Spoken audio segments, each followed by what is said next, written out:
they'll lynch you. But he did, and he laughs at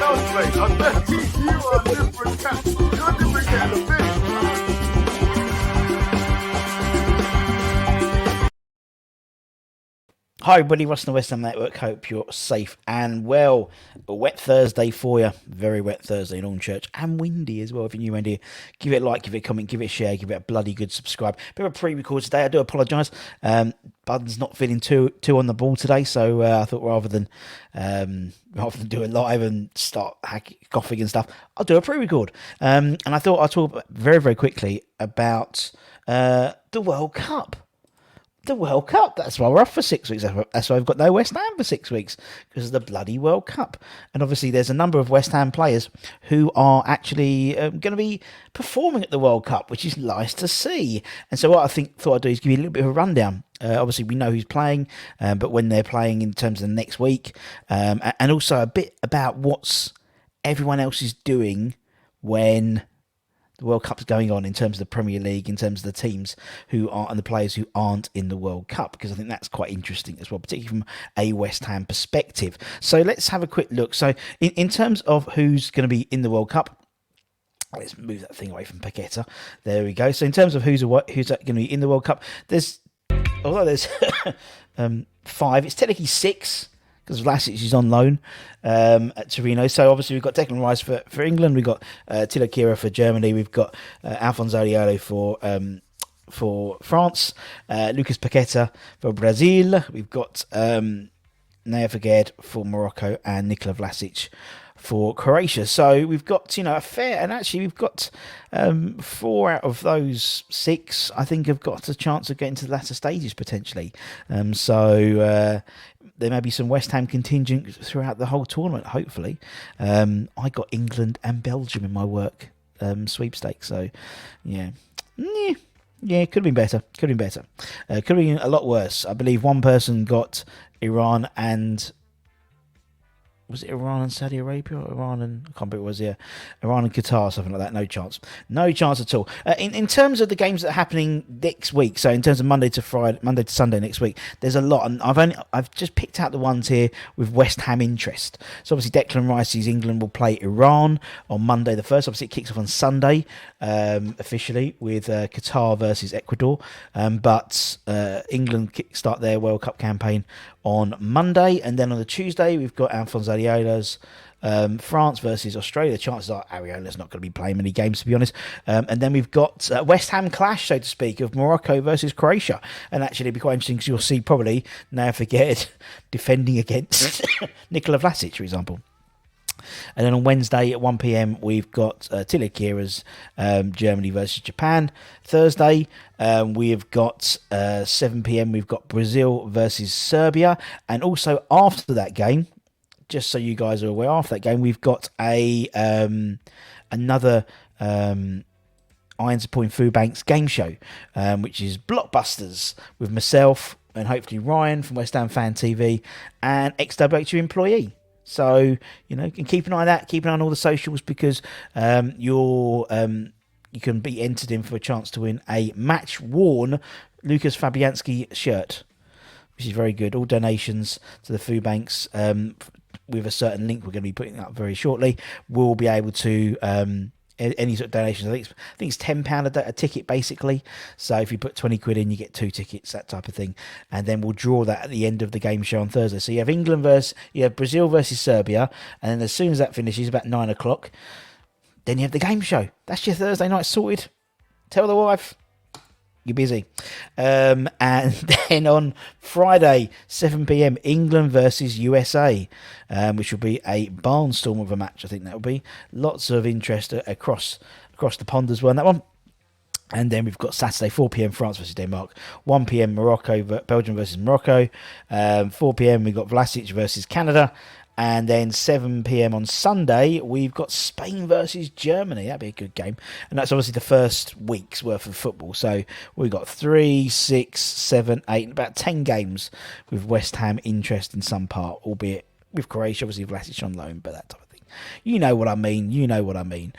So there's still plenty of football to be had. But obviously, with we've only got 5 players, 5 of the active first team. We'll call that a West Ham first team squad at the World Cup. There's a lot not at the World Cup. So what's West Ham going to do? So by all accounts, they're having a break until the beginning of December. So a couple of weeks off to just, I don't know, a couple of weeks off. And then they're reporting back, I believe, December the 1st. And then there's 2 games in place. A game against Cambridge United and a game against Fulham in terms of pre-season, sort of mid-season friendlies, I think is the best way to describe it. Now, obviously, due to, there was an article we put up on the westhamnetwork.com website, check it out. All the latest news goes up on that. There was an article that Anton put up saying, actually, due to the way that the FA Cup is drawn, there could be a possibility that Cambridge game might not be on. They might have to cancel that game, which would be quite interesting to see what they do in response to that, if that's the case. Cambridge are doing quite well in the FA Cup, and yet there's a possibility that could be, and I think Anton spoke about it yesterday, actually. So we'll keep abreast of that situation. But also, usually with these types of things, these breaks, a lot of teams go away for sort of hot weather warm weather training. That's it, warm weather training. And I thought it would be quite interesting to show you what everyone's plans are, because actually it's quite interesting, I think, particularly from West Ham perspective. So we've got, and I got this. The full article is available on the westhamnetwork.com, of course. Now, according to The Athletic, this is how they're all sort of distributed. So, in terms of, there's obviously a big base around sort of United Arab Emirates. So we've got Arsenal, Aston Villa, Bournemouth, Brighton, and Liverpool are all staying in Dubai, which is very nice indeed. Lovely place. My brother lives out there. And then we've got Chelsea, Leicester and Man City are going to be staying in Abu Dhabi, just next door. And unsurprisingly, Newcastle are staying in Saudi Arabia. What a surprise.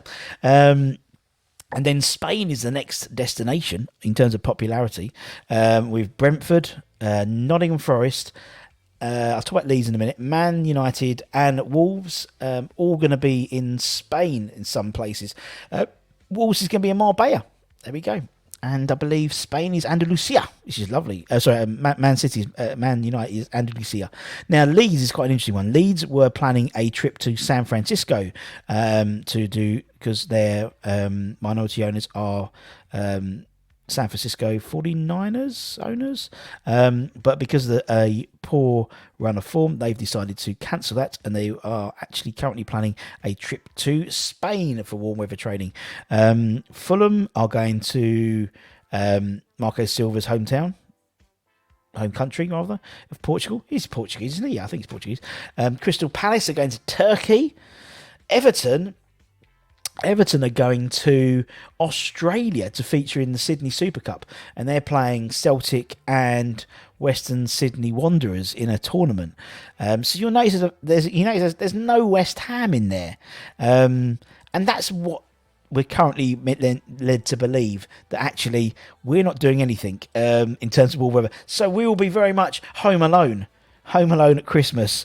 However, not just us at the moment, it's us and Spurs and possibly Southampton. Again, Southampton had a trip to Miami all like laid out and planned under Ralph Hussel. But obviously Ralph got then sacked and Nathan Jones came in, so they're currently weighing up options of what they're going to be doing. So, it's quite interesting, I think, how we're not doing any warm weather training at all. Yeah. Fair play. Don't be sunning yourself in Dubai. It's raining on church. It's raining at Chadwell from Rush Green. So there we go. Anyway, I thought that was quite interesting. I thought it was interesting just to give you a bit of information that we've obviously been collating. And in terms of the World Cup, we will be having a roving reporter live from Qatar. So they'll be reporting back. They're attending some of the games. I believe they're attending some of the German games as well. So that'd be quite interesting. And we'll get some live link-ups or some pre-records which we can put up for you, so you can get a feeling of what it's like out there from a fan's perspective. Keep an eye on the website, westhamnetwork.com. We put up all the articles, all the new stuff all the time on that. So keep an eye on that. As I said, on Thursday we've got Blockbusters with Ryan from West Ham Fan TV and XWHU employee, hopefully, which will be fun. And also that will be drawing the Lucas Fabianski signed match worn. No, is it signed? Yeah, I think it's signed match worn shirt. If not, it's definitely match worn. But whether he's signed it, I don't know. But it's match worn for sure. And then also next week we'll have an ex-Hammer interview coming up, as well as an interview with a group called the 12th Man, who have put out a World Cup song, and they're all West Ham fans. So we're going to have a chat with them as well. So plenty to come up after when the World Cup properly kicks off, and we'll keep an eye on what happens with that Cambridge United game. I think it's due to the second round draw of the FA Cup or something like that, to be precise. But anyway, take care, stay safe, stay warm, stay healthy, stay dry. Bloody hell. And I'll see you guys very, very soon. As always, we'd like to thank all of our channel members, and I'd like to thank them at the end of each of our shows. So take care, stay safe. Bye-bye.